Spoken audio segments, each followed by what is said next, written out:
কিন্তু আজিজানে মোহতারাম, যেমন আপনি ঘর তৈরি করলেন, ঘর তৈরি করার পরে ঘরে যদি বসবাস না হয় ওই ঘরে শোভা পায় না, তেমনি আজিজানে মোহতারাম মসজিদ বানার উদ্দেশ্য হলো, মসজিদ নির্মাণ করার উদ্দেশ্য হলো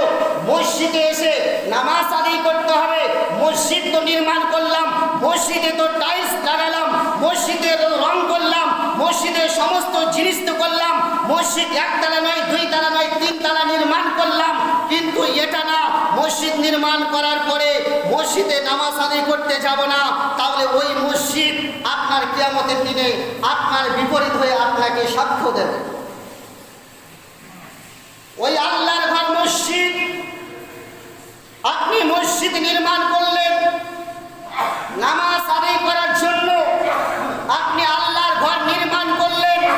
সেখানে এসে আল্লাহর ফরজকে আদায় করার জন্য,